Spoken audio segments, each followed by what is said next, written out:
oleh Tuhan. Shalom. Bapak Ibu, terima kasih untuk sekian kalinya Tuhan izinkan saya boleh hadir di tempat ini menyampaikan kebenaran firman Tuhan. Dan ini semua adalah kesempatan anugerah yang Tuhan berikan Bapak Ibu. Dan terima kasih juga bagi hambanya, gembala sidang kita, yang oleh anugerah Tuhan saya dipercaya hari ini melalui penugasan yang beliau berikan bagi saya. Baik Bapak Ibu yang dikasihi Tuhan, saya tidak usah perkenalkan nama karena tentu yang lain sudah tahu. Karena nama saya nama yang disukai semua orang, pemain bola yang sedang lagi bertarung, baik tahun depan presiden yang siap mau berlomba, dan baik juga semua orang. Iblis juga ingin nama saya, apalagi saya sendiri. Monang artinya menang. Nah, itu saja ya. Gultom tentu tidak lepas dari Medan. Istri saya dari Tanah Karo. Terus saudara-saudara, saya sih minta sih dapatnya orang Tenglang, tapi sudah dekat, tapi ditinggalkannya saya. Tapi saya berkata, itu berarti bukan jodoh, tapi yang jelas hati boleh menginginkan yang lain, tapi Tuhan yang menetapkannya. Jadi saya terima yang Tuhan berikan. Dia berasal dari Tanah Karo, dan saya dikaruniai 2 anak, 1 putra, 1 putri, sepasang.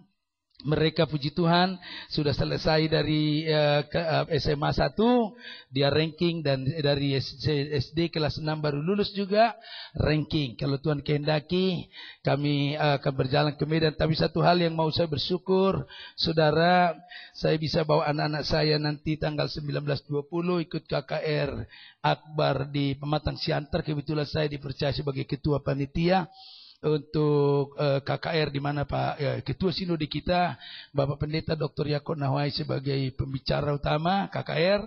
Seminarnya Bapak Pendeta Wakari, Ketua Sinode dari GPDI, dan GPI Gereja Pentakosta Indonesia juga ikut sebagai pembicara. Ada 5 sinode besar bisa hadir, saya tidak sangka-sangka. Dan yang luar biasanya Hotma Sitompul bersedia ikut, dan juga termasuk Hasim adiknya Prabowo. Jadi nggak nyangka-nyangka Tuhan buka. Dan luar biasanya keluarga Pak Prabowo dan hamba-hamba Tuhan yang lain yang punya Arion, dia berkata, bikin saja terus Pak Monang, supaya kami siap mendukung kalau Pak Yakob jadi pembicara. Dah itu, jadi saya suka bukan karena Pak Yakobnya, karena memang Tuhan lagi pakai beliau. Jadi luar biasa saudara-saudara. Mereka dorong untuk mengadakan nanti Natal di Stadion Teladan di Medan, dan di Pulau Nias, seluruh Nias akan diundang, dan di Manado juga akan bikin KKR, dan di di Kupang. Saya lagi berpikir, Tuhan tolong saya, ini kepercayaan besar sekali. Tapi untuk tahun ini diberi kesempatan, saya berkata, tapi kalau Tuhan yang sudah mempercayakan, tiada yang bisa menghalangi, karena Tuhan sumber segala kekuatan akan menurunkan kekuatannya untuk memuliakan namanya. Nah itulah saudara-saudara, jadi dukung dalam doa supaya tetap Tuhan yang dimuliakan. Baik Bapak Ibu yang dikasihi Tuhan, kita membuka firman Tuhan dari Roma pasal yang pertama, ayat yang ke-14, 15 dan 16. Roma pasal yang pertama, ayat yang ke-14, 15, 16. Kita lanjut deh sampai kepada 17, karena ini sangat penting kita baca. Tapi intinya nanti adalah ayat yang ke-15. Kita baca bersama-sama. Bagi yang sudah ketemu katakan amin. Kalau ada ditulis di depan juga nanti dimunculkan, boleh baca. Tapi jangan lupa di Alkitabnya tetap ditandai, karena sudah dibaca begitu ya. Bagi yang sudah ketemu katakan amin. Baik, kita akan baca bersama-sama kita dari 14 ayat 14 sampai ke 17. 2, 3, 4. Aku berhutang baik kepada orang Yunani maupun kepada orang bukan Yunani, baik kepada orang terpelajar maupun kepada orang tidak terpelajar. Itulah sebabnya aku ingin untuk memberitakan Injil kepada kamu juga, yang diam di Roma. Sebab aku mempunyai keyakinan yang kokoh dalam Injil. Karena Injil adalah kekuatan Allah yang menyelamatkan setiap orang yang percaya. Pertama-tama orang Yahudi, tetapi juga orang Yunani. Sebab di dalamnya nyata kebenaran Allah yang bertolak dari iman dan memimpin kepada iman. Seperti ada tertulis, orang benar akan hidup oleh iman. Haleluya. Ada 3 kata yang ditegakkan oleh Martin Luther. Dia dulu protes tentang apa yang diajarkan oleh gereja mula-mula atau gereja pertama yang dikenal oleh indulgensia, atau katakanlah bahwa lewat seseorang bisa membeli surat selamat lewat persembahan, dan diprotes oleh dia sampai-sampai dia hampir dibunuh dan menjadi buronan. Gereja menjadikan dia buronan, dianggap sesat. Tapi setelah teliti oleh seluruh orang-orang yang mendalami Alkitab, ternyata apa yang dikatakannya adalah benar. Keselamatan kita bukan oleh karena perbuatan kita. Jadi ada 3 hal hanya oleh karena anugerah. Itu saudara-saudara, hanya karena firman. Yang satu lagi hanya oleh iman. Jadi saudara-saudara, hanya oleh firman itu urutan. Pertama, kedua hanya oleh anugerah. Yang ketiga hanya oleh iman. Sola scriptura, sola sola gracia. Ya, gracia kalau ada namanya grace, gracia itu anugerah artinya. Baru satu lagi sola fide. Jadi hanya karena iman. Nah, saudara-saudara yang dikasihi oleh Tuhan, satu hal yang kita boleh lihat, saya mempunyai 16.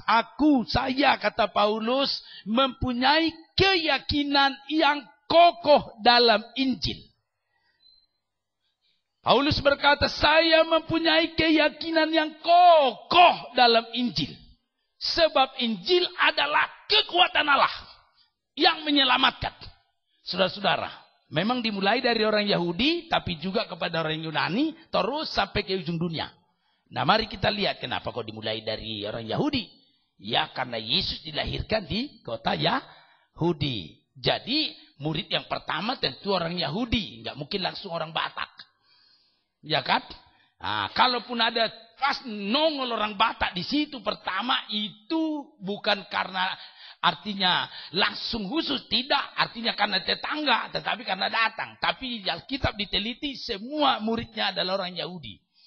Nah, jadi gereja juga pertama-tama memenangkan lingkungannya.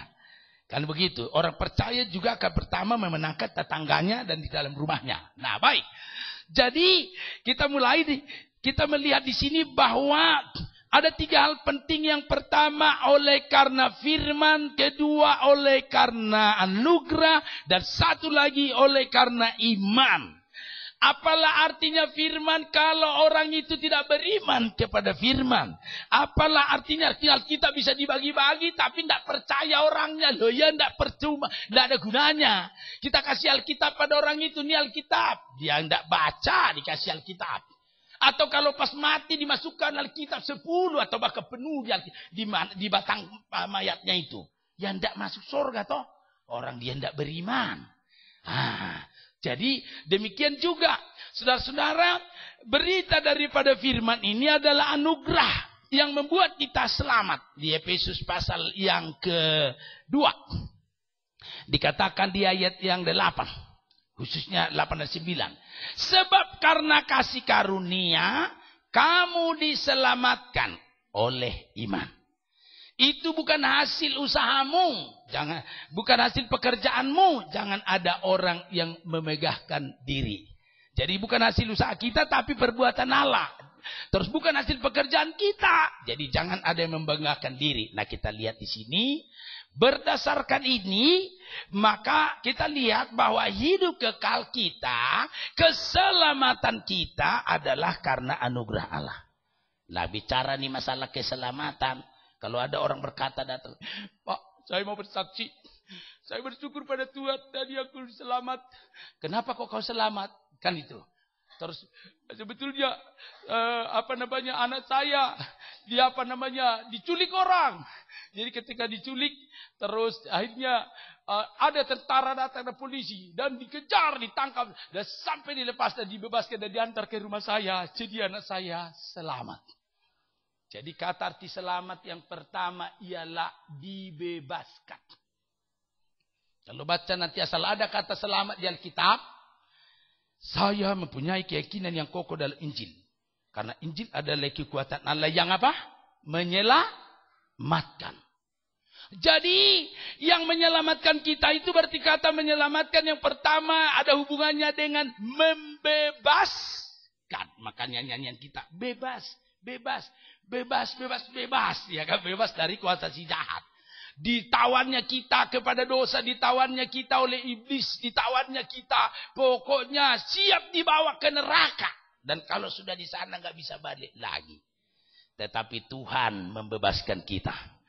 Dilepaskan dari tawanan. Musuh-musuh itu yang begitu mengikat terus diputuskan, dibebaskan. Dan kita dibawa pulang ke rumah Bapak. Mau pulang ke rumah Bapak atau ke rumah yang lain? Halo? Makanya ada tulisannya, telah berpulang ke rumah Bapak. Iya kan? Itu. Kalau ke rahmatullah, banyak rahmatullah itu. Rahmatnya Allah. Ya kan? Diberkati rahmatnya Allah. Senang rahmatnya Allah. Tapi kalau ya ke rumah Bapak, udah pasti sorga. Amin. Itu.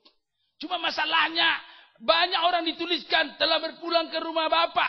Anaknya yang nulis, bapaknya tidak yakin. Mau ditulis dari emas, ditulis dari balok juga nggak ada artinya itu. Tapi yang harus orang itulah yang percaya pertama kepada Tuhan. Itu yang utama. Nah, mari kita lihat bagaimana supaya dia bisa mendapatkan jaminan tadi keselamatan. Kata keselamatan, soteria, yang artinya ialah keselamatan yang artinya pertama dibebaskan. Direbut. Ada peperangan, ada perjuangan. Yesuslah yang bertarung. Karena kita sudah tidak mampu lagi membebaskan diri kita dari dosa. Karena siapa yang berdosa jadi budak dosa. Halo? Halo? Dosa itu kalau sudah masuk di hati, keracunan semua. Coba setetes saja dikasih racun yang hitam itu, racun tikus sama kita. Udah nggak berdaya. Gini aja terus. Ya kan, mikir tapi nggak bisa ngerjakan apa-apa. Semua sarap-sarap lumpuh dibuat. Karena setetes. Apalagi 2 tetes. Innalillahi langsung. Ya kan? Jadi, saudara-saudara, iblis pintarnya nggak langsung mati. Dikit demi dikit dibikinnya. Sampai tak terasa sudah mati orangnya. Piansui. Lumpuh gitu ya kan. Iya, lama-lama liau, hilang dia. Iya toh. Jadi dengan demikian dia pintar goda dikit. Sedikit saja dosanya sudah lama mencemari semua loh. Nah, dengan kalau sudah sedikit berdosa, udah cuma ini aja tapi seluruhnya tercemar. Lama-lama jadi budak. Siapa yang berdosa jadi budak dosa. Tidak lagi punya kekuatan membebaskan dirinya. Nah, siapa yang menyelamatkan kita? Yang jelas ada 3 wilayah dosa. Wilayah yang pertama dosa keturunan. Halo? Dosa keturunan. Semua kita ke nenek moyang kita itu berdosa. Banyak menyembah bukan Allah. Orang Batak menyembah di Batak mulai jadi Nabulon. Orang Ambon tete manis. Ya kan? Orang kita sangti. Ya kan gitu ya. Kita mulai berbagai cara berdoanya, dibakarnya, digituin ya kan istilahnya. Jadi ada banyak, saya nggak nyinggung nih berbagai-bagai. Tapi kalau dia bukan kepada yang maha tinggi, yang maha mulia, yang paling tinggi, masih tingkat bawah yang dapat, ya jelas tidak benarlah menyembah yang nomor 2, nomor 3, dan 4. Harus yang maha tinggi. Makanya saking bingungnya orang mencari yang di atas itu siapa paling tingginya. Dia hanya bilang, yang maha tinggi dah. Tidak ada lagi yang lain. Kan gitu. Yang maha tinggi. Jangan nomor 2, nomor 3. Tapi yang nomor 2, nomor 3 pengen juga disembah. Turun dia berpura-pura dewa. Ya kan? Berpura-pura dia orang benar. Jadi malaikat. Iblis bisa berpura-pura jadi malaikat. Nah kalau yang begitu kan gak sanggup kita membedakan. Dia yang asli atau bukan. Nah baik, sudah jadi banyak yang menjadi tercemar. Nah, dengan si Adam yang berdosa, semua jadi berdosa. Adam yang membuat dosa, kok bisa semua berdosa, kok bisa kita kena? Apa alasannya? Kok tidak salah dulu pernah saya jelaskan. Bahwa dikatakan oleh si Adam, satu orang yang berdosa, semua jadi berdosa. Oleh Yesus, di dalam Yesus, semua orang menjadi dibenarkan. Gimana caranya? Caranya ini kita mulai lihat. Masa saya yang lahir 1959 ikut berdosa dengan si Adam yang gak aku kenal. Boro-boro si Adam, cucunya Adam pun aku gak kenal. Ya kan gitu, cucunya gak tahu juga. Cucunya itu juga gak tahu. Yang ku tahu cuman engkong saya. Yang ku dengar engkongnya engkong saya. Kan gitu nih. Nah tetapi kok bisa saya berdosa? Tapi mari kita lihat, benarkah ketika ditanya, hei Monang, di manakah kau sebelum bapakmu ada? Bapakku aja belum ada, mana tahu saya di mana? Kan gitu. Loh itu kau nggak tahu. Saya mau beritahu, mau nggak? Ya mau, supaya saya tahu Pak, tolong. Ya, saya tanya tadi kan, di manakah kau sebelum bapakmu ada? Kau tidak tahu. Sekarang ku beritahu. Bahwa kau itu ada di ingkongmu sama bapakmu, dua-duanya di ingkongmu. Oh, baru tahu saya. Betul juga kan, bapakku kan anaknya engkong. Aku anaknya bapak. Jadi berarti aku di ingkongku. Aku terima, masuk akal. Jadi di mana kau sebelum engkongmu ada? Sekarang udah tahu saya. Di mana? Tahu. Saya di engkong bapakku atau di bapaknya engkongku. Pinter katanya kan. Di mana kau sebelum engkongnya bapakmu? Ya di engkongnya engkongku. Sebelum engkongnya engkongmu, ya engkongnya bapaknya engkongku. Sebelum bapaknya engkongmu, ya di engkongnya engkongku. Terus tarik. Terakhir di si Adam. Benar gak? Jadi kita ini semua dulu berasal dari manusia yang satu bernama Adam. Lah kalau Adam berdosa, pikiran dan perasaannya semua, ya berdosalah dia. Lah kalau melahirkan yang berdosa, ya berdosalah. Berarti. Lah kalau ditanya sebelum Adam di mana? Sebelum Adam dia ada di manakah dia? Pikir-pikir Alkitab berkata bahwa Adam itu dari debu tanah dan hembusan nafas Tuhan. Gitu ya kan? Nah jadi dua unsurnya, dari Allah dan dari tanah. Makanya pendeta, kalau kita lihat perhatiin nih, pendeta di kuburan pemakaman, yang dari Allah kembali kepada Allah, yang dari tanah kembali kepada tanah, gitu kan? Jadi dua itu, rohnya kembali ke Allah, terus ya, dagingnya dari tanah. Kalau begitu nanti terakhir di sorga dengan ada tubuh dong. Jadi berarti hanya rohnya aja. Enggak. Khusus yang percaya pada Tuhan, karena kalau dikuduskan tubuhnya, disucikan, dibersihkan, makanya istirahat. Bukan dipulangkan, kupulangkan kau ke tanah. Enggak, istirahat. Berarti nanti dibangunkan, ya kan? Kapan bangunnya? Waktu Tuhan datang. Untuk apa? Untuk mempunyai tubuh yang baru. Kok dipakai itu? Karena dulu waktu hidupnya dia dikuduskan. Amin. Jadi dipakai, diistirahatkan, nanti akan bangkit, dapat tubuh yang baru. Nah baik. Jadi artinya balik. Jadi kalau si Adam berdosa, ya semua berdosa. Upah dosa apa? Maut. Apa arti maut? Dihukum, disiksa, dia kekal selama-lamanya di neraka. Lah itukah yang kita harapkan? Enggak. Itukah yang diharapkan Tuhan? Tidak. Yang diharapkan Tuhan ialah supaya semua orang masuk surga. Tapi bagaimana caranya ke sana? Karena orang berdosa tidak bisa. Ya, orang berdosa nggak bisa. Dosa banyak? Oh, tidak hanya dosa banyak. Dosa satu aja sudah cukup menghalangi ke surga. Tidak perlu banyak-banyak. Sekarang kita mulai teliti nih semua manusia. Semua manusia. Ada nggak manusia yang tidak berdosa? Sejak lahir. Semua berdosa. Satu, dosa keturunan. Benar nggak dosa keturunan itu? boleh katakan, ada agama bilang gini. Di agama kami, setiap bayi baru lahir, kalau mati gimana? Masuk surga karena belum berbuat dosa. Oh gitu ya? Kalian gitu. Kalau Kristen, enggak karena ada dosa keturunan. Hanya karena anugerah Tuhan. Kalau kalian, ya kami yakin langsung masuk surga.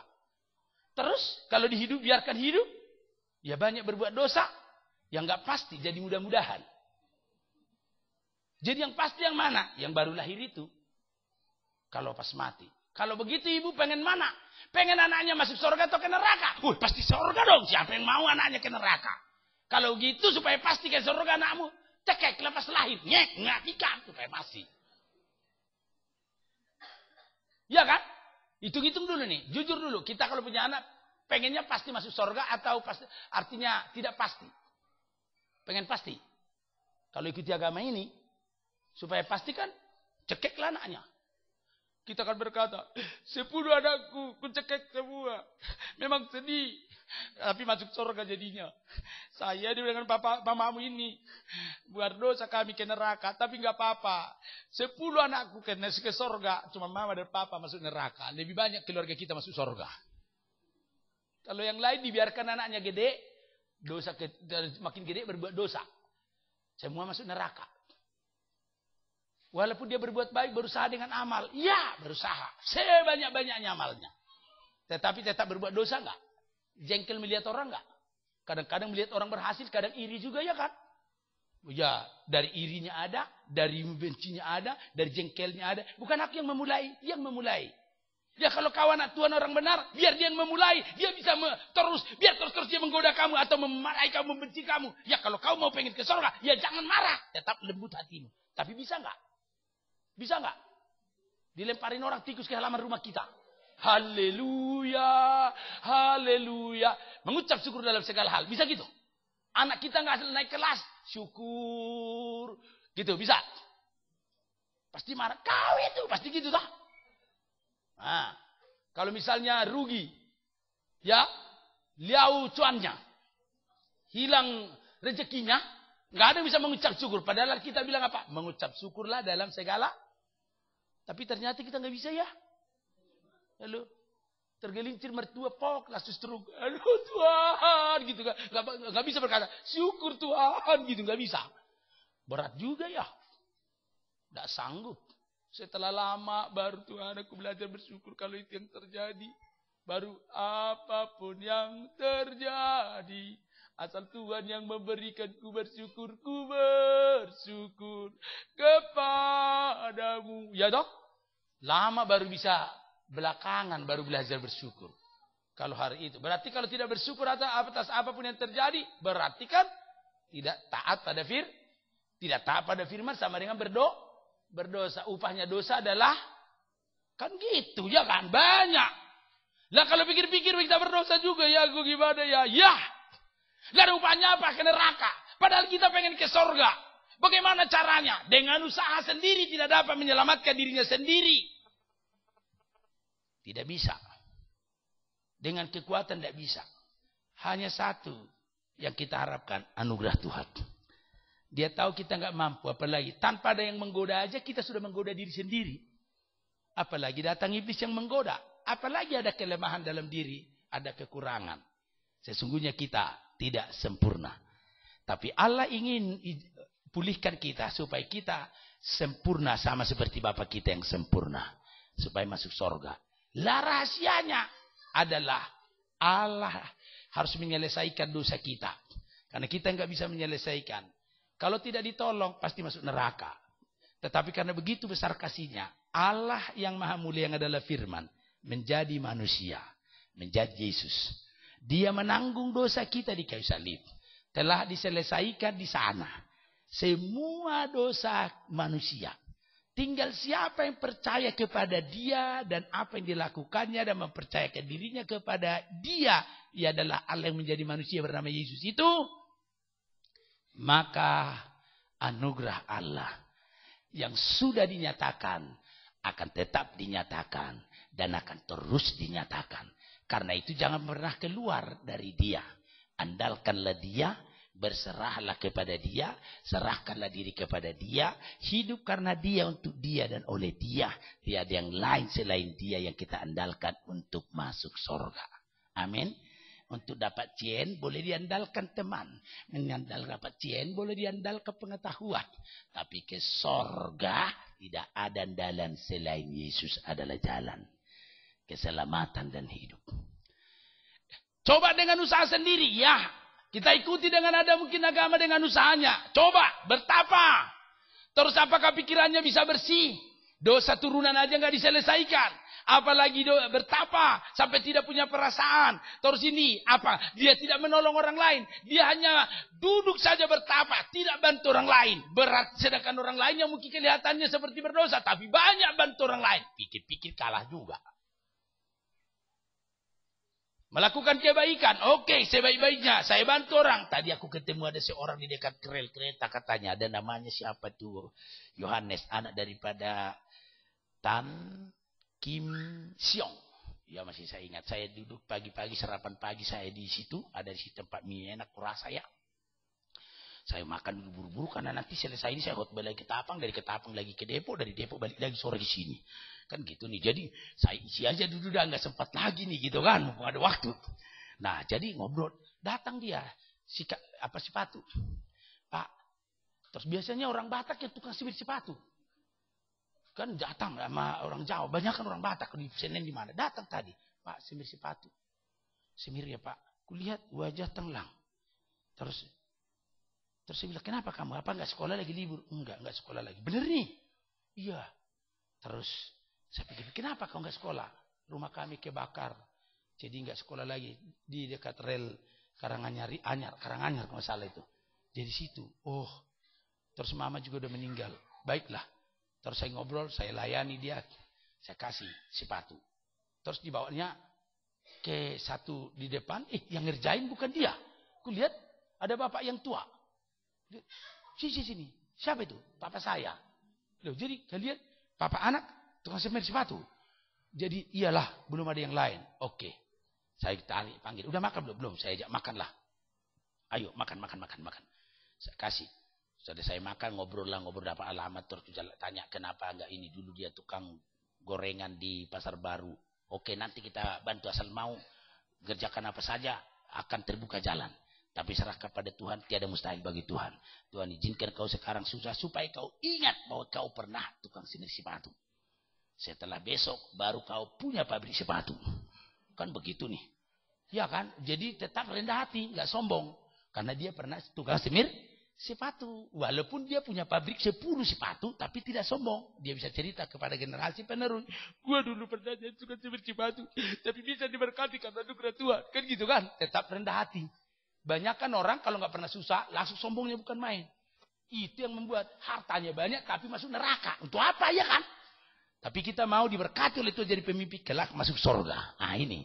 Jadi setelah itu ya saya kasih makan, saya biayailah. Nah kita lihat nih. Saya sih ngasih tadi. Dia bilang berapa? Ya 7.000 om. Ya udah saya kasih 20.000. Saya kasih lagi makan papanya sama ibunya. Saya baik ya kan? Baik ya? Pasti dia bilang, kalau bisa Tuhan sering-sering kayak gini. Pasti gitulah kira-kira doanya dalam hatinya. Nah, kebaikan saya seberapa sih? Tapi kalau ada orang lain ngasih lagi, lebih baik lagi. Kau begitu ya, dikasih 1 juta. Siapa yang lebih baik? Siapa yang lebih baik? Saya apa yang saya kasih 1 juta? Pasti bilang yang kasih cetiau ya kan? Nah, dia baik terus, rumah mungkin dibangun rumahnya. Lebih baik mana? Yang kasih cetiau dengan yang bangun rumahnya. Bagus yang mana? Baik yang mana? Yang kasih cetiau, bangun rumahnya. Terus ada bangun rumah, terus lagi sekolahkan anak-anaknya, terus dikasih dagang dan usaha. Masih baik itu lagi. Jadi kalau diukur dari kebaikan, sebaik mana? Ya kan? Nah, dikasih di Pasar Baru, terus datang lagi dikasih Pondok Indah. Pasti bilang, ya Pondok Indah lebih baik. Yang ngasih rumah di Pondok Indah. Yang ngasih rumah di Pondok Indah. Udah dapat senang. Tiba-tiba ada lagi kasih di Amerika Serikat. Wow, luar biasa yang di Amerika. Jalan Wall Street dikasih rumah sama saya. Kalah yang di Pondok Indah. Pikir-pikir, tapi ingat, yang dikasih di Wall Street dan yang lain belum apa-apanya.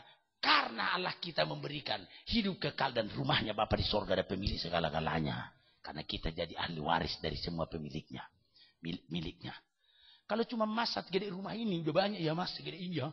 sampai nggak bisa diangkat lagi. Kalau ikat di leher kita nggak bergerak lagi kita gitu kan. Tapi belum apa-apa. Kalau dibandingkan seluruh milik Tuhan, tak terhingga di alam semesta sana. Itu nanti milik kita. Tenang saja. Oleh sebab itu jangan perlu berendah diri ketika kita dalam keadaan apapun. Sebab Allah yang Maha Kaya adalah pemilik kita. Tapi bukan berarti kita terus diam di dunia. Kita siap melayani, menyenangkan hati Tuhan. Karena orang-orang hebat, orang-orang yang diberkati, siap melayani Tuhan sampai kembali mengolah kerajaan dan milik kepunyaan Tuhan itu. Di sini kita menjadi saksi. Nah mari. Jadi saudara-saudara, saya mempunyai keyakinan yang kokoh dalam Injil. Karena Injil adalah kekuatan Allah yang menyelamatkan. Pertama yang membebaskan. Yang kedua ialah menebus.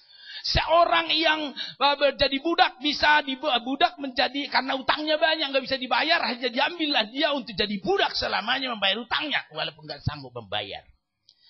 Dengan demikian kalau ada anaknya lahir di rumah Tuhan itu otomatis jadi budak dari sejak lahir. Sejak lahir jadi budak, cucunya pun nanti jadi budak. Kalau bagi orang Israel ada kebebasan otomatis pada saat 50 tahun. Orang jadi budak harus sesudah itu bebas. Namanya tahun Yobel pembebasan. Kenapa? Karena Israel pun pernah jadi budak di Mesir. Tapi dibebaskan oleh Tuhan. Amin. Kita pun harus bebaskan budak kita. Kalau ada hamba pembantu mesti kasih dia kebebasan. Jangan dipaksa walaupun dia berhutang. Oke. Jadi Yesuslah yang membayar utang kita itu. Dengan harganya yang sudah lunas dibayar. Di kayu salib lewat nyawa dan darahnya. Nah sekarang disebut aku mempunyai keyakinan yang kokoh dalam Injil. Karena Injil adalah kekuatan Allah yang menyelamatkan. Artinya Injil itu adalah berita sukacita. Kita yang berdosa diampuni. Kita yang berhutang karena perbuatan dosa kita dilunasi. Kita yang tertawan dibebaskan. Kita yang bersalah dibenarkan. Loh kok bisa begitu? Yang mengadili kan dia yang disalibkan. Yang mengadili nanti terakhir dia yang menebus. Maka ketika kita nanti masuk sesudah mati ini, bangkit semua di pengadilan, diadili, maka rajanya adalah Allah yang menjadi manusia yang pernah disalibkan bernama Yesus untuk dosa-dosa kita. Dan kita percaya dan terima dia dan mengakui dia Tuhan Juru Selamat. Tiada Allah, tiada Tuhan selain dia. Karena di bawah kolong langit tidak ada nama lain yang diberikan pada manusia yang olehnya kita diselamatkan hanya dalam Yesus. Jadi ketika kita percaya pada dia dan berjalan dalam dia dan kembali pun ke rumah dia, maka ketika pengadilan jumpa. Ketika jumpa kan ditanya, mengapa kamu masuk surgaku? Apa alasanmu? Kita bilang, karena kau yang berjanji tidak akan mengingkari. Kalau di dunia, kau yang berjanji, kau yang mengingkari. Gitu kok di sini. Kalau di sana, kau yang berjanji tapi tidak pernah mengingkari. Kau yang setia dalam segala hal. Kau sudah tebus aku. Kau sudah selamatkan aku. Bukan dengan emas dan perak, tapi dengan nyawamu. Kuingat itu terus kemanapun aku melangkah. Tiada yang lain selain engkau. Jadi aku terus ingat kamu. Ingat dan bersyukur dan hidupku adalah untukmu. Kukerjakan yang layak, bagi apa yang bisa. Tapi tidak pernah melebihi. Tidak pernah kujadikan harta dan uang jabatan melebihi daripada dirimu sendiri. Kau yang pertama dan terutama. Yang terutama di dalam hidup ini meninggikan nama Yesus. Ya toh? Ada nyanyian kita tadi, hanya kau milikku di surga. Amin. Tiada yang ku ingini di bumi, hanya kau. Benar enggak sih? Jangan-jangan ada emas dan yang lain harta jabatan. Cuman ini ke sana, ini ke sini. Hati-hati ya. Harus tetap ini dan ini ke sana. Kita dapat ini untuk tangan, taruh sini, taruh sini, taruh sini. Tapi untuk mengindahkan. Tapi tidak nomor satu, tetap dia yang utama. Amin. Jadi dia yang utama. Kalau ini lepas, kita berkata, masih ada hartaku yang terindah. Kalau ini kan namanya harta itu kayak kumis, cukur datang lagi, cukur datang lagi. Kan gitu, harta itu begitu, cuan itu begitu.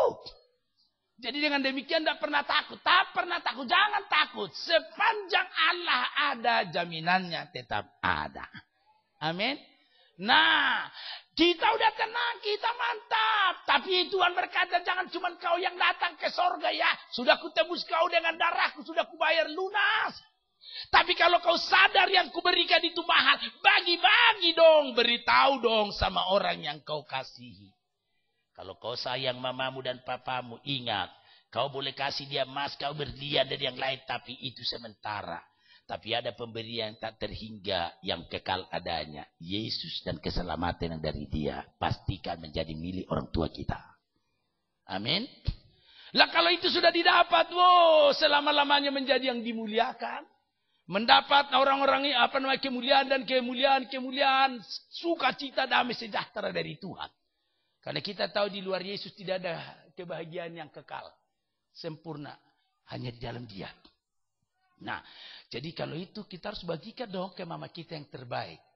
Ada pada kita, yes. Di dalam siapa? Dalam nama Yesus. Amin.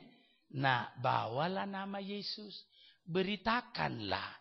Injil itu kekuatan Allah yang menyelamatkan. Lah kalau aku diselamatkan, orang lain juga pasti diselamatkan. Amin. Karena kasih Allah begitu besar bagi semua orang. Sehingga ia memberikan dirinya, menyerahkan hidupnya bagi kita. Supaya setiap orang yang percaya tidak binasa, melainkan beroleh hidup yang kekal. Jadi kalau udah percaya, pasti dapat hidup kekal. Nah persoalannya, bagaimana membuat orang lain jadi percaya. Yang tidak percaya jadi percaya. Yang tidak mengerti jadi mengerti. Yang tidak paham jadi paham. Bagaimana caranya? Iman datang dari pendengaran. Amin. Iman datang. Lah kalau begitu, kalau kita ini jadi beriman, karena mendengar firman dari hamba-hamba Tuhan sebelum kita. Sebelumnya. Dia menyampaikan Injil, kita mengerti. Kita mau, kita bersyukur, kita bangga mendapat hidup kekal di dalam Dia. Kita terima, kita dapat. Karena iman datang dari pendengaran. Nah sekarang orang lain juga mendapat hal yang sama. Amin. Jadi waktu memberitakan Injil pada orang lain, mungkin dimaki-maki. Waktu nabur benih ini, kita dimaki-maki. Bahkan dibilang, udah jangan ngajarin. So aja lo masih anak-anak, mau bawa tengik, ngajarin orang tua. Iya, sabar. Dia belum tahu apa yang kita berikan. Yang kita beri bukan emas, bukan perak, bukan berlian, bukan intan. Tapi lebih daripada itu, hidup kekal di dalam Yesus kita akan sampaikan pada dia. Tunggu tanggal mainnya, sabar, terus sampaikan. Batu yang keras saja kalau ditetesi dengan air terus akan bolong. Apalagi manusia. Yang penting sampaikan dengan kasih. Tuhan, tolong sertai aku. Supaya mamaku terima keselamatan. Amin. Supaya dia, tidak ada yang lebih penting selain daripada engkau. Dia banyak duitnya, cennya, cuannya banyak. Susah memang. Memang berat. Yang namanya cinta akan uang akar segala kejahatan. Lebih suka, lebih mudah unta masuk dalam lubang jarum daripada orang kaya masuk surga. Karena tidak pernah butuh. Kalau sudah habis hartanya baru. Gitu dia. Jadi kalau pas dia lagi bangkrut, lagi ada masalah, langsung sampaikan Injil. Karena dia lagi panen. Lagi butuh. Sampaikanlah itu. Nanti kalau udah dipulihkan dia lagi, tidak terima lagi. Tunggu kapan? Kesusahannya, kesukarannya, kesulitannya, kesedihannya adalah kesempatan bagi Allah untuk berbicara. Karena itu marilah, siaplah memberitakan kasih Tuhan pada setiap orang. Pada saat susah. Amin. Jadi berarti kalau ada teman kiri kanan susah, adalah kesempatan bagi Tuhan beracara. Tidak hanya buat dia, bagi kita juga gitu. Ketika kita lagi susah, ya kan? Adalah kesempatan bagi Tuhan. Maka kita saat kita susah, serahkanlah kekhawatiranmu pada dia sebab dia pedulikan. Berarti bersekutu. Tuhan, tangani, ambil alih. Nah sekarang kalau ada orang lain, kesempatan. Nah cara Tuhan menyelesaikan, yang pertama yang diselesaikan adalah yang utama. Tuhan tidak menangani yang kecil-kecil duluan. Tapi yang langsung yang utama dia mau selesaikan. Dan persoalan manusia paling utama di seluruh alam semesta adalah urusan dosa. Karena dosa lah yang membuat orang terputus dengan Tuhan. Dosa lah yang menjadi akar dan awal dari segala kekacauan. Kalau dosanya sudah diselesaikan, maka doa orang benar jika dengan yakin didoa besar kuasanya. Amin. Amin. Maka dosa harus dibereskan. Yang bisa membereskan itu adalah Allah. Nah, makanya diberitahukanlah Allah di dalam Yesus yang mengasihi. Dia harus dijelaskan bahwa ia telah mati menanggung dosamu. Ia mengasihi engkau.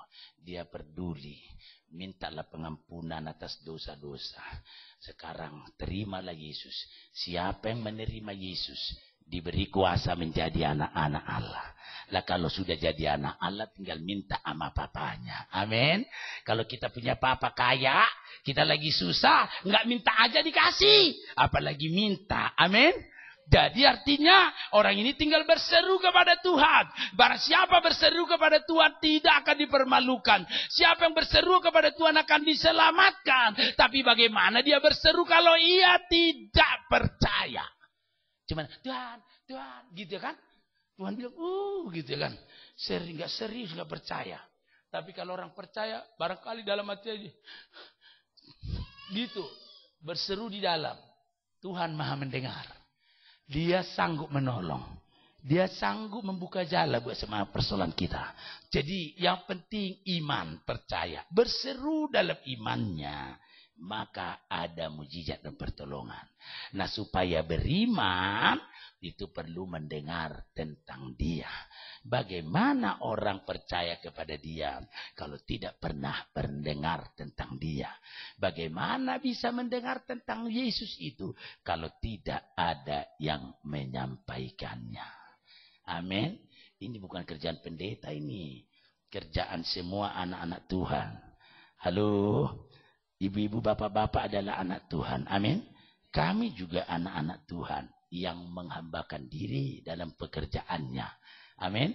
Sama-sama anak Tuhan. Kalau bapak kita baik, pasti cerita dong kebaikan bapaknya ya. Kalau bapaknya mau nolong, pasti cerita setiap ada orang yang susah. Jangan takut, bapak aku bisa tolong. Kan gitu nih. Halo. Di bapak kita, yaitu Allah di dalam Yesus, adalah yang maha sanggup. Maha sempurna. Nah, inilah yang perlu, karena kita mempunyai keyakinan yang kokoh dalam inti dalam berita itu yang menyelamatkan.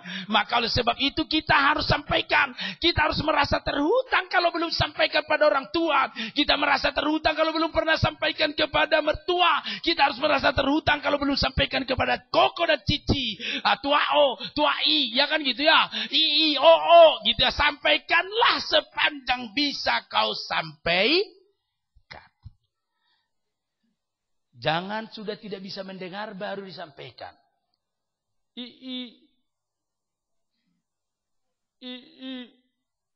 Didengar apa enggak sih? Pada lagi sehat tidak mau. Orang Medan banyakan begitu. Kalau lagi sehat orang tuanya enggak pernah dikasih makan. Enggak pernah tuh pulang. Ngirim apa kayak gitu. Pas udah tinggal sekarat baru datang. Memberi makan, bawa anak-anaknya. Sini kau John, sini kau Anton, sini kau Lina, sini kau Acin, maju. Jadi makan sama mama. Mama, inilah yang bisa kami kasih. Gitu, udah tinggal sekarang, udah darah tinggi segala macam. Dikasih makan, semua ngasih. Innalillahi lah langsung. Waktu lagi sehat nggak dikasih makan. Nah sekarang, kalau saya enggak. Selagi ada waktu, mertuaku kemarin baru meninggal. Tapi istri saya berkata, Pak, saya tidak perlu khawatir. Sebab saya sudah layani mama. Sudah tiap ada libur saya pergi. Selagi ada waktu saya pergi memberitakan Injil. Dan saya yakin mama saya mati pasti masuk surga. Karena imannya kepada Yesus. Jadi kalaupun saya tidak datang, ku tahu mama aku ke surga. Jadi waktu itu. Jadi dia mulai libur ini baru dia bilang, sekarang kita berangkat Pak. Kita perlu menghibur yang lain. Nah saudara-saudara. Jadi mumpung lagi mama orang tua kita sehat. Saatnya kau beri. Nanti jangan sampai dia ada apa-apa. Kau tidak berikan firman Tuhan yang terbaik. Itulah yang menyelamatkan. Bayangkan nih. Andaikan ada seorang yang katakanlah kurang sehat. Sakit siap. Pada saya ada obat. Katakanlah anti stroke. Anti darah tinggi. Ada. Baru penemuan. Ku tahu dia. Bapak ini ngasih gratis Pak Monang. Kalau nanti ada yang sakit, seperti penyakitmu yang stroke sudah disembuhkan, saya kasih obat Pak Monang. Terus, kalau ada orang sakit yang ini, kasih aja. Gratis, nggak usah bayar. Terus, kalau ada perlu habis nanti gimana? Oh, minta lagi. Terus saya sudah disembuhkan. Karena saya disembuhkan, kulihat ada yang sama penyakitnya. Terus kulihat, pastilah saya akan berkata, sakit apa Pak? Sakit ini. Wah, aku juga pernah begitu loh Pak. Sakitnya. Terus mau gak? Ada saya obat. Ini yang saya makan dulu waktu itu. Terus saya sembuh. Bapak ini Pak. Pasti saya kasih sembuh. Tapi tiba-tiba kalau orang tua saya sakitnya sama. Tapi saya nggak peduli. Lupa nggak kasih obat. Ada obat banyak yang menyembuhkan penyakitnya sama. Penyakitnya sama. Mematikan. Jadi kalau nggak saya kasih. Padahal saya tahu dulu saya disembuhkan. Dan ada dokter yang kasih gratis lagi. Boleh diberikan. Tapi saya lupa kira-kira anak yang baik atau tidak. Halo? Saya urus mama saya 6 bulan. Buang air besar di tempat. Buang air kecil di tempat. Saya bersihkan. Orang bilang anaknya ya ngurus orang tuanya. Begitu sabar. Ya mungkin karena pendeta ya. Saya urus. Terus ini. Waktu meninggal. Sudah 9 bulan datang dokter hadir. Pak sakit apa? Ibunya. Saya bilang, iya stroke. Loh, stroke? Kau udah kasih obatnya belum? Hah? Belum. Loh, gimana sih? Gitu. Terus, gak kau kasih. Coba lihat data-datanya. Lihat data-datanya. Penyakitnya sama penyakitku. Sama. Loh, ini kakak penyakit yang dulu. Loh, kok sama? Loh, kenapa kau gak kasih obat? Semua adik-adik saya sudah ngomong. Pak Pendeta, Monang Gultomlah yang mengurus kamu mama. 9 bulan kau diurus siang dan malam. Dimandiin waktu buang air besar dan kotor. Begitu. Banyak pendeta gak pernah sebaik itu. Tapi adikku ini baik. Cici abang ini baik. Kokongku ini diurus kau mama. Sudah puas kau diurus. Baik sekali. Pak Pendeta Monang Gultom ini. Gitu kan. Dibilang baik saya. Dalam hati saya, baik nih. 9 bulan. Datang dokter. Dia bilang, kau itu anak kurang ajar juga sama orang tua ya. Kaget orang. Ada obat ku kasih sama kau dulu disembuhkan penyakitmu dengan mamamu sama. Tapi kau gak kasih. Sudah aku bilang ada gratis. Tidak perlu. Kenapa kau tidak kasih? Katamu sayang sama orang tua tapi gak dikasih obatnya. Kira-kira berani gak bapak ini bilang saya anak kurang ajar? Iya gak salah. Sampai kaget orang. Masa dibilang bapak itu? Pendeta lagi. Orang baik kan dikasih. Ngurus orang tua kok dibilang begitu. Iya. Kalian bilang dia baik. Kalau aku bilang dia baik. Karena obat sudah aku kasih sama bapak ini. Dia juga udah disembuhkan. Sama penyakitnya dengan mamanya. Tapi gak dikasih. Jadi saya bilang dia. Lupa. Tidak peduli dengan orang tua. Saya jadi malu. Tadinya kan udah bangga-bangga lihat orang ya. Malu sama bapak ini. Aduh. Ya Pak Saudara. Maaf salah saya Pak. Aduh saya. Sama dia gue gak berani. Sama yang lain bilang saya baik. Demikian juga. Saya disembuhkan oleh Tuhan dari penyakit terhebat yang tidak bisa disembuhkan siapapun bernama dosa. Amin. Yesuslah yang menyembuhkan. Mendamaikan, menyucikan. Dan siapapun yang berdosa dapat mengalami penyembuhan, pemulihan. Kalau nama Yesus dibawa dan dikenalkan akan kasih Tuhan kepadanya. Obat yang sama. Amin. Jadi aku sembuh, orang lain bisa sembuh. Aku dipulihkan, orang lain dipulihkan. Sembuh dari penyakit dosa itu. Ya, orang kan kanker nomor 1. Enggak, dosa nomor 1. Penyakit, langsung ke neraka selama-lamanya. Kalau yang kanker gitu ya kan, sakit di dunia cuma berapa tahun. Udah itu langsung, bisa saja orangnya masuk surga lagi. Bahagia. Tapi kalau dosa ini, susah di dunia, susah di neraka selama-lamanya. Makanya ini yang paling parah. Obatnya ada dalam nama Yesus. Obatnya di dalam Yesus. Bawalah obat itu kepada semua orang. Sembuhkanlah penyakitnya. Yang paling parah bernama dosa itu. Tidak akan rugi kau. Maka malah akan diberkati dan dikuatkan oleh Tuhan. Injil itu kekuatan yang menyelamatkan setiap orang. Karena itu. Bagaimana orang lain bisa diselamatkan kalau tidak mendengar tentang Injil? Bagaimana mendengar kalau tidak ada yang menyampaikan? Jadi setiap kita harus berkata, aku pemenang, aku menang dan memenangkan orang lain. Dan yang memenangkan orang lain adalah Injil kekuatan Allah. Lah kalau saya menyampaikan Injil kekuatan Allah, aku tahu bahwa Tuhan akan menyertai aku. Karena di dalam Matius pasal 28 dikatakan, Apa yang dikatakan di sana? Pergilah ke seluruh dunia, jadi ke semua bangsa muridku, baptislah mereka dalam nama Bapa, Anak dan Roh Kudus. Baru dikatakan, ajarlah mereka melakukan apa yang telah kuperintahkan kepadamu. Apa yang diperintahkan kepada murid-murid? Pergi jadikan semua bangsamu murid. Betul? Nah, baptis siapa yang percaya? Baptis dalam nama Bapa dan Roh Kudus. Apa yang disuruh kepada kita diperintahkan? Ialah pergi ke seluruh dunia. Jadi yang selanjutnya dia bilang, ajarlah mereka melakukan apa yang kuperintahkan. Oh, perintahmu adalah pergi memberitakan. Sampaikan pada orang lain tentang anugerah Tuhan, kasihnya. Jadi harus pergi dan mengajarkan siapa yang sudah percaya itu diajarkan. Saudara ini orang yang percaya. Mesti diajarkan kita semua untuk tetap memberitakan Injil. Amin. Ya, masalah datang ke gereja kita atau ke gereja orang lain, itu bukan urusan kita. Tapi ketika dia terima Yesus, pasti masuk ke rumah Bapa yang di sorga. Akan jumpa. Mungkin susah menyampaikannya. Dimaki-maki biarin.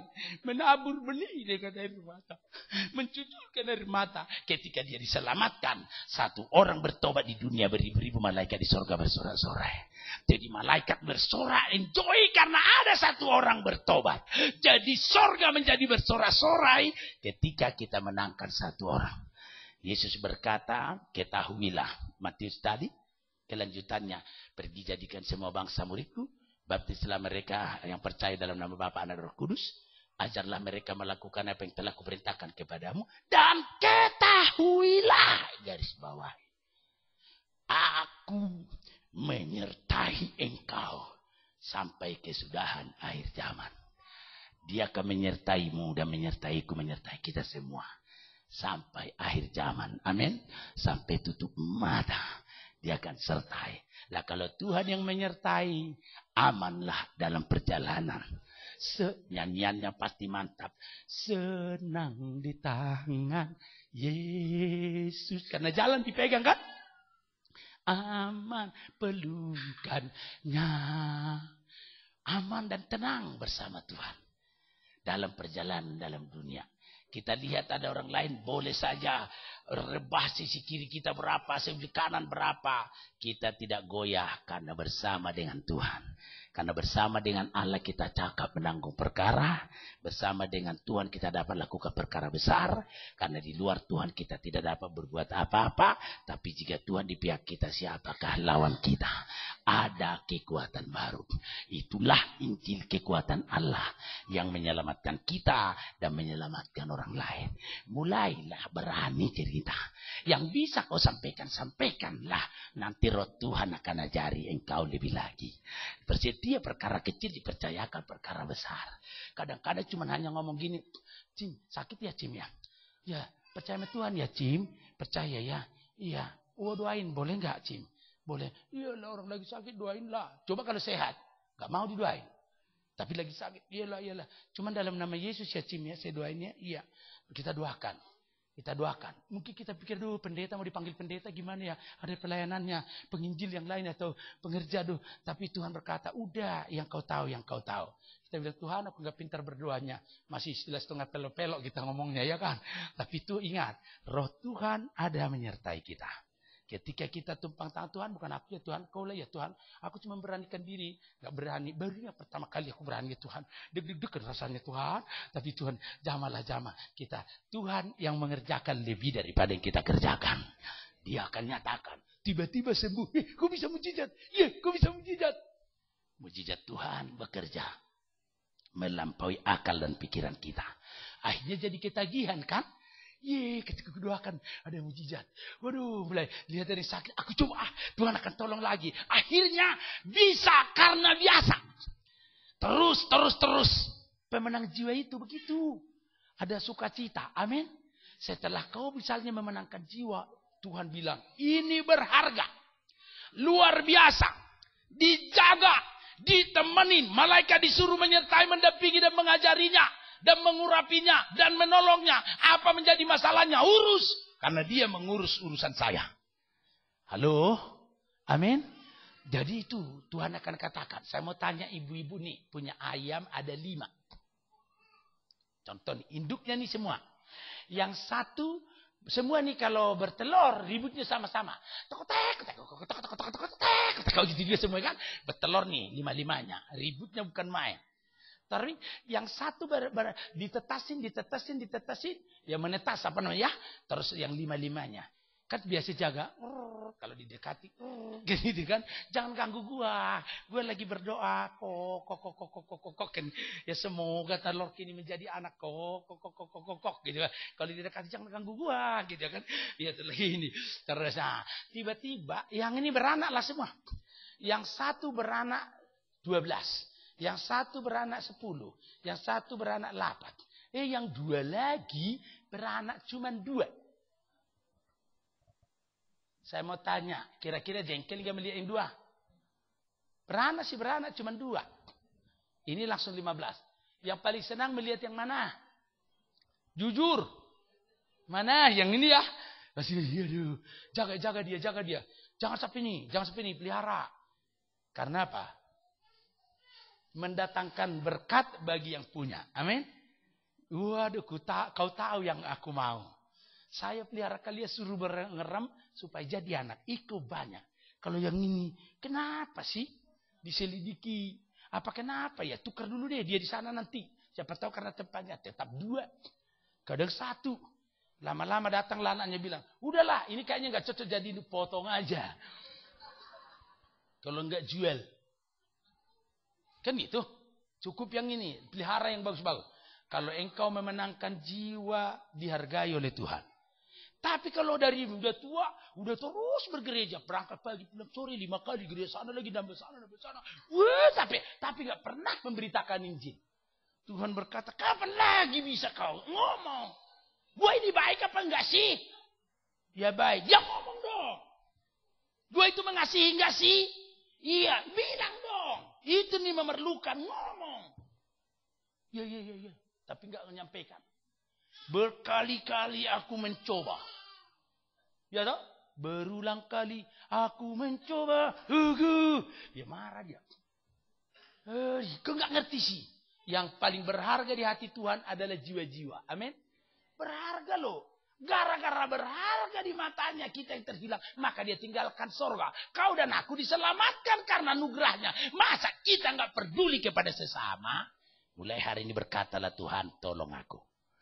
Aku bisa. Amin. Taruh firman-Mu di hatiku. Kasih-Mu melimpah. Taruh perkataanmu di mulutku.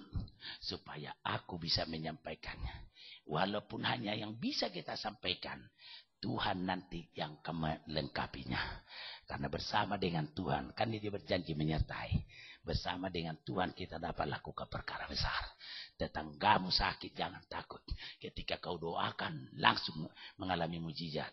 Pasti dia tanya, di mana sih gerejanya? Kok tokcer sih? Jemaat tuh bukan pendeta yang datang doain gue, jemaat tuh. Tapi tokcer doanya. Pasti tinggal bilang, di Mangga Besar. Mangga Besar ini, daerah kita ini, daerah Mangga Besar. Itu, GBI, misi kasih. Yang di mana? Catat. Pasti, belum hari Minggu pun dia udah nelpon. Jangan lupa ya Ci, saya mau ke gereja. Belum pernah. Karena dia rasakan kuasa Tuhan. Amin. Bisa-bisa dia lebih berkobar-kobar daripada kita. Saudara-saudara, mari saya katakan ini adalah benar pengalaman. Seringkali kita layani orang. Jadi begitu ya, kita yakin. Saya sekarang aja jadi pendeta. Kalau dulu waktu lagi abdi keuangan dan sebelumnya pun menginjil. Gampang memenangkan jiwa itu. Hanya sampaikan saja. Ulangi lagi. Yang jelas. Kalau marah dia jangan pernah tersinggung. Dekat terus. Jangan marah. Jangan berdebat. Jangan bertengkar. Tetap saja. Kasih kunjungi dia. Tetap sahabat. Percaya. Lambat atau cepat. Pasti dia ngerti apa kita sampaikan. Terus. Maka kalau ada anak bandel. Jangan pernah bilang anak anjing, anak apa gitu kan. Yakin anak Tuhan. Anak sayang. Tapi berdoa terus bimbing terus. Pas ada dia nanti masalah, tetap kita nyatakan dengan kasih. Barulah terbuka dalam pikirannya. Bahwa kita sampaikan itu adalah benar. Saudara-saudara, itu memerlukan kasih. Dan kalau Tuhan sudah taruh kasih, kita akan sanggup menghadapi segala persoalan. Perlu diberikan dengan kekuatan, bahkan hikmat. Percayalah. Tapi yang paling penting dalam diri berkata gini. Tuhan taruh dalam diri kita ini firman dan keselamatan dan rohnya. Roh itu menuntun kita untuk dipakainya tubuh yang lemah ini menjadi saksi. Saudara mau dipakai Tuhan? yang nggak bisa kau kerjakan, Dia di dalam kita akan bisa mengerjakannya. Nah, ketika itu Dia hanya berkata, aku mau, inilah aku, utus dan pakailah saya. Wah, nggak pintar Tuhan. Wah, mah pelok-pelok ngomongnya. Tapi Tuhan tolong. Tuhan bilang, aku yang membuat manusia bisa berkata-kata. Aku yang taruh lidah. Masakan aku tidak bisa urapi. Dia akan pakai setiap kita. Tiada mustahil bagi Allah kita. Pagi hari ini Tuhan taruh di hati saya. Supaya saudara akan dipakai Tuhan. Yang mau dimulai berkata pertama, Tuhan aku mau. Pimpinlah saya. Mampukanlah saya. Lihatlah mujizat Allah akan dinyatakan. Kau akan mulai dan di situ mujizat Tuhan. Kalau kau urus urusan Tuhan, ingat ada persoalanmu di rumah. Tuhan tidak akan tinggal diam. Karena Dia tahu bahwa anakku ini peduli urusan papa. Maka aku juga memikirkan engkau. Maka kalau anak mikirkan papa, Bapa di sorga. Dan papa kita di sorga mengurus urusan kita. Maka kita kawan sekerja dan bergaul akrab. Dan kita tidak dapat dipisahkan. Dia di hati kita dan pekerjaannya. Dan kita di hati Dia. Jangan takut apa yang dapat diperbuat manusia atau siapapun padamu. Jika Tuhan di pihak kita, tidak ada yang menjadi lawan kita. Hari ini mari kita sama-sama bangkit berdiri. Kita mau menyerahkan diri kita ke dalam tangannya. Kita berkata, ku telah mati dan tinggalkan